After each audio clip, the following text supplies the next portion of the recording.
Hello, my name is Frederik Polak. I am a retired psychiatrist from the Netherlands, but still active in the work for drug policy. I'm convinced that cannabis must be legally regulated, but also the other drugs should be regulated and not prohibited. It is better to regulate them. For public health it's better, and it's also a question of human rights. Citizens must be protected against governments that want to prohibit them from using drugs. There are no good reasons for the prohibition. Things get worse because of the prohibition, and there is nobody gains from the prohibition except criminals and maybe banks and financial institutions. That's possible, but hard to find out. Anyway, here the things are changing as in the rest of the world. You know about Uruguay. Uruguay is now the best example. They have completely regulated and legalized cannabis. You can buy it at a pharmacy with a prescription and without a prescription. You can go form a club and grow the cannabis in the club. And you can grow for yourself. And all that is for different groups of people is a good way to obtain cannabis without interference from the government. I'm Josh Hawk from Portugal. I am a lawyer, expert in human rights, especially drug new policies. And I work with input, ENCODE, and also in the decriminalization of drugs in Portugal, which is not, because now it's not a crime to use drugs in Portugal. If a person is caught by the police, they just could send the person to a cabinet of people who work with psychologists, and they advise you what you want to do. So it's not a crime. You are not a criminal, and that is a great sensation, and you feel much comfortable with authorities. Okay, and since when this is not a crime anymore? Since 2000. Since 2000. So now we have more than 10 years of data, scientific data. For example, since before the decriminalization, the rate of HIV was very high. HIV for injectable drug use. Since the decriminalization, we decreased in 80%. 80%.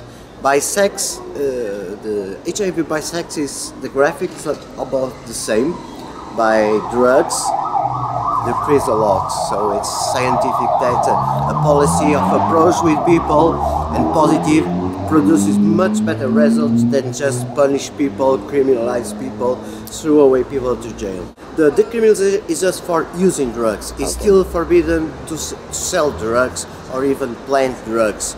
But we have a project now that I've been working, that project that we are very hopeful that's going to pass in the parliament and become law in about a maximum 1 year, allows every possibilities, like cannabis social clubs, the possibility of people joining in cannabis social clubs, the possibility of a person to have 10 plants on production, and also some commercial possibilities, but with the control of the state, with the license and the control of the high pharmacy laboratory, controlling and buying kids to using cannabis and other drugs.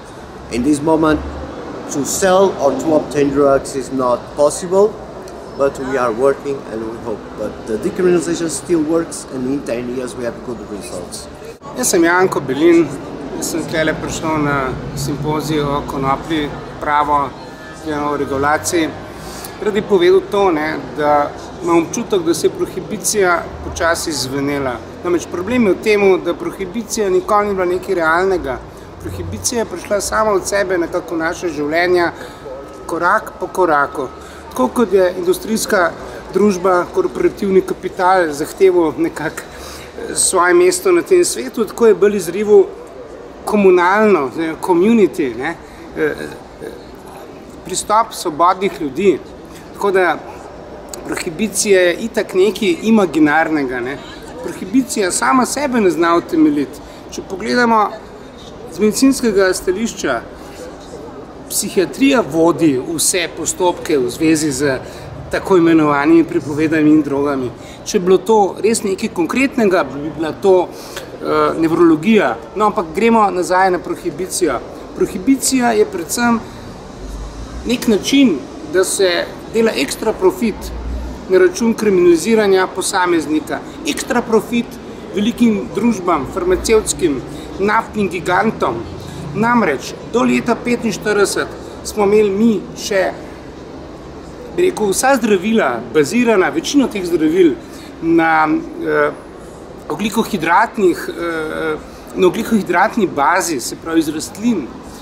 Z razvojem znanosti in tehnike je šlo pa to naprej na ogljikovodike, se pravi na nafto. Tako da tukaj vzate naftna industrija, zaslužki se pravi kemije, farmacevtskih koncernov in to je to. In nehajmo se sprenevedati. Prohibicija je nekaj, kar uničuje družbo. Dajmo regulirati. Nisem za totalno liberalizacijo, se pravi, ne zagovarjam tudi strokovno in osebno, ne zagovarjam totalne liberalizacije, ampak na nek način moramo to regulirati. Zakaj ne zagovarjaš totalne legalizacije? Ja, jaz sem sociolog, socialni delavec, jaz imam kar nekaj izkušenj. Zdi se mi, da če bi totalno vse dovolili, potem v tem svetu, kot je zdaj, pervertiranem, potem bi slej kaj prej bilo spet možno, da nekdo izkoristi nekoga drugega. No, ampak gremo na bistvo tega, otroci recimo, ne vem, neke skupine državljanov, ki so ranljive, mislim, mora biti neka regulacija, mora biti, podobno kot tobak, alkohol, podobno, ne govorim o nobenih prepovedih, ampak o regulaciji, opredelimo, Well, there should be no such thing as the prohibition of cannabis, because in reality, like I've always said, these laws in truth do not even exist. Because every law, statute, act they ever put in place against this plant, they were all based in corruption. Now, I mean, we don't operate on corrupted laws. So, in reality, what I'm asking all governments to do is to repeal all of these, insane laws. Throw them in a trash can. The people need this medicine and they need it now. I mean, if you had a child right now that was dying from cancer, would you be willing to wait while they sit around and talk about all their regulations and what they plan to do? Your child needs this right now to heal and to save the child's life. And that goes for anybody. So what's going on right now, to me, it's just insanity. They're just stalling tactics. Like I said, repeal the laws, give everyone the freedom to use this plant medicinally because it is your God-given right to do so. And it is also your God-given right to grow this plant and use it as a medicine. Or actually in any way you choose. Because when we start using this plant properly again, like they did, well, for centuries here in the Balkans, I mean, up until 1958, the Balkans were the biggest, third biggest producer of industrial cannabis in the world. So let's take it back to what it was and let's get this world back on the right track and let's heal the people. Mm-hmm. Well, our ancestors knew exactly how to use cannabis, right? Yes. And today we need laws and regulations and I don't know what else. But you mentioned before we spoke that we do need some standards about the quality. Yes. Well, this is what's needed desperately right now because there are many people supplying the oil using my name. They're all saying it's a Rick Simpson oil. And I mean, the public doesn't know the difference. So in many cases, the public are buying these low-grade oils that really have little or no medicinal value at all. And, and the people are putting their faith in this. And they're being robbed. I mean, there are suppliers out there that really do supply the high-quality medicine the same as I did. But right now, we need quality control and we need standards in place to protect the people. So then when they go to get the oil from anybody, they know that they're going to get a high-quality medicine. So I think that's what's needed right now. But who can make those standards? Well, anybody, as far as the standards go, I mean, I know how to do it myself. If these governments would turn me loose, I think I could perfect this medicine in no more than 2 years. I'd have this medicine nailed down to the point where it would be well, it already is the most medicinal substance on earth, but I know ways of making it even more medicinal. So I think it should be left in the hands of people like me, because, I mean, in truth, all of these researchers and doctors we've had, you know, that speak on this subject, well, most of them have known the truth about this plant for decades. They've known about the Medical School of Virginia study in the 1970s and how all this was hidden. So why did it fall on me to be the one to stand up and bring this out to the world? It should have been them. So I think that we should start putting our trust in ordinary people instead of a lot of these so-called experts. Se ti zdi, da potrebujemo regulacijo prohibicije? Meni se zdi, da prohibicija itak dela več škode, kar je bilo že rečeno, kot koristi. Tudi na seminarju je bilo rečeno večkrat že. Prohibicijo bi bilo treba vsaj po mojih pojmih ukiniti in začeti ne z regulacijo, ker sem proti regulaciji, sem zato, da se konoplja kot rastlina splošno dovoli oziroma se umakne iz uredbe o prepovedanih drog čist, se pravi, se jo ne predstavlja v druge kategorije, se jo čisto umakne ven, zato da je v prosti uporabi.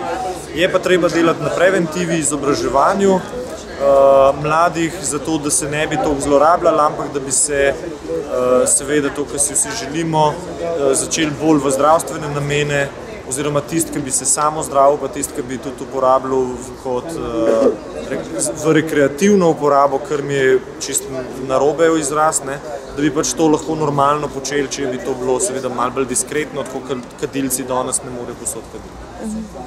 Kaj pa meniš o tem, da v Sloveniji ne smemo uporabljati slovenskih avtohtonih semen industrijske konoplje? Vemo, da velike korporacije semeni so si nekako prilastile